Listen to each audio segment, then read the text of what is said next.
E aí, moçada, tudo bem com vocês? Tudo jóia, pessoal?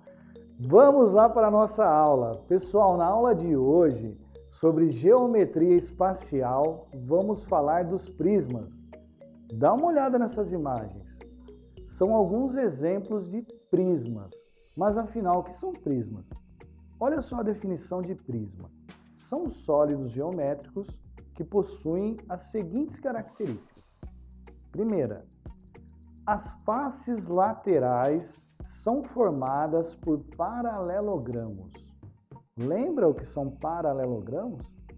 Paralelogramos, pessoal, são quadriláteros que possuem lados opostos paralelos. Ou seja, os lados que estão um de frente com o outro são paralelos. Exemplos de paralelogramos: retângulos, quadrados, losangos. Normalmente, pessoal, as faces laterais de um prisma serão retangulares. Lembrando que todo quadrado também é um retângulo. Ok, pessoal? Portanto, pessoal, lá no seu Enem, muito provavelmente aparecerá algumas questões sobre prismas que apresentam faces laterais retangulares.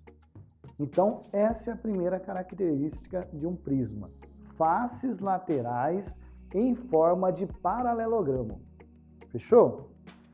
Vamos para a segunda característica. Apresentam duas faces paralelas exatamente iguais, chamadas de bases. Dá uma olhada nessas imagens. Perceba que as bases são duas faces paralelas e exatamente iguais. Então, pessoal, se eu tenho um triângulo em uma das bases, obrigatoriamente teremos um triângulo na outra base.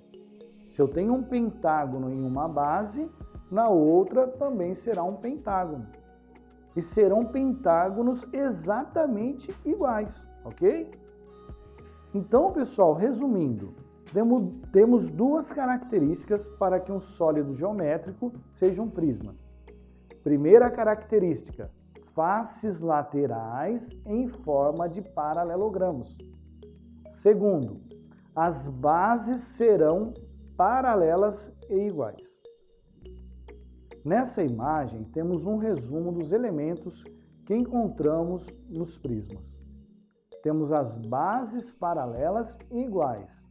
Temos as faces laterais retangulares. Temos as arestas, que são os lados dos polígonos de uma face. E também os vértices, que são os cantos do sólido geométrico. Falaremos agora da nomenclatura dos prismas. Pessoal, os prismas são nomeados de acordo com a sua base. Veja esse exemplo. Temos um prisma que as bases são triangulares. Logo, seu nome será prisma de base triangular, ou simplesmente prisma triangular. Olha esse outro. Perceba que nas bases temos um hexágono. Então, nomeamos esse prisma de prisma hexagonal. Ok? Deu para entender?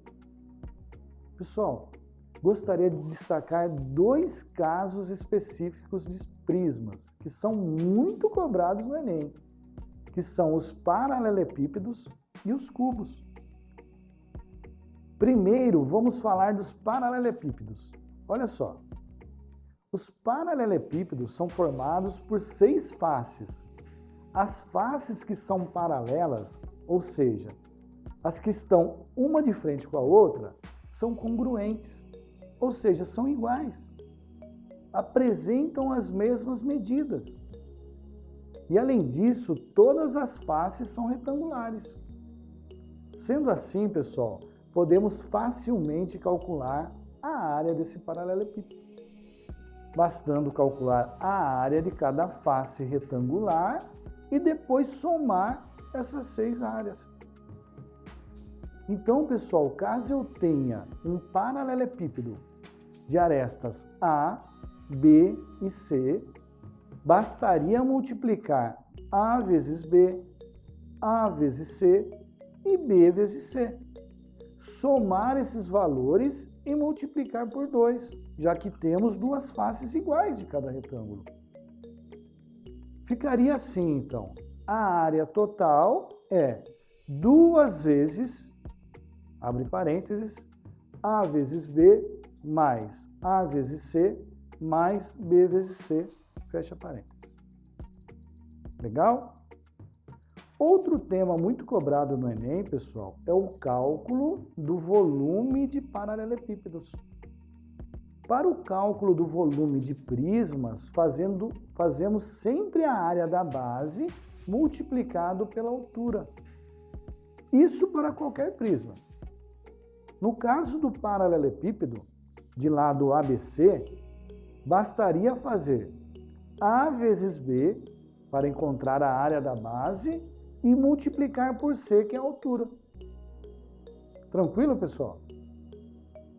Vamos falar do cubo agora.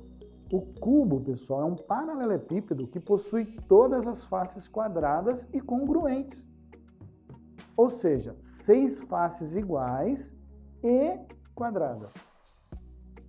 O cálculo, pessoal, da área e do volume do cubo é semelhante ao que vimos no paralelepípedo. Então, se eu tenho um cubo de lado A, sua área seria calculado fazendo 6 vezes A elevado ao quadrado. Ou seja, calculamos a área de cada face e multiplicamos por 6. Tranquilo? Deu para entender? E o volume? O volume, pessoal, seria a área da base vezes a altura, como a gente faz com qualquer prisma. Logo, o volume de um cubo de lado A é A elevado à terceira potência, ou A elevado ao cubo. Deu para entender, pessoal? Vamos fazer um exemplo? Olha esse exercício que caiu no Enem de 2010. Vamos ler juntos. Um porta-lápis de madeira foi construído no formato cúbico, seguindo o modelo a seguir. O cubo de dentro é vazio. A aresta do cubo maior mede 12 centímetros e a do cubo menor, que é interno, mede 8 centímetros. O volume de madeira utilizado na confecção desse objeto foi de...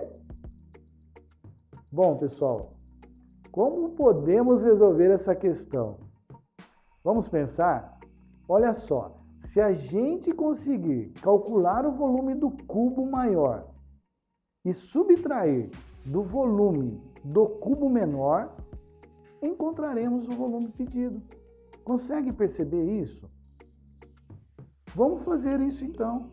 Sabemos que, para calcular o volume de um cubo, devemos elevar o valor da aresta ao cubo. Então, vamos fazer isso com o cubo maior, cuja aresta é de 12 centímetros.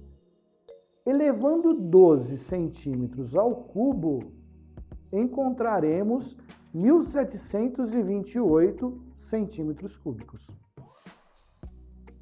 Vamos fazer o mesmo com o cubo menor, cuja aresta mede 8 centímetros.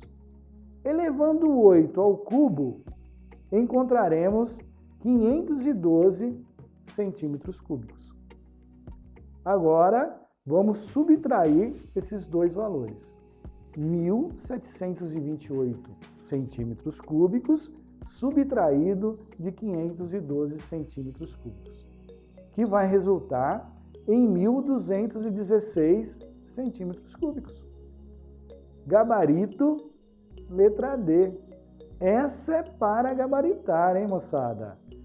Então é isso aí. Conseguiu acompanhar? Pessoal, espero que tenham entendido o conteúdo. Bons estudos e a gente se vê em uma próxima. Forte abraço e até mais, moçada. Tchau!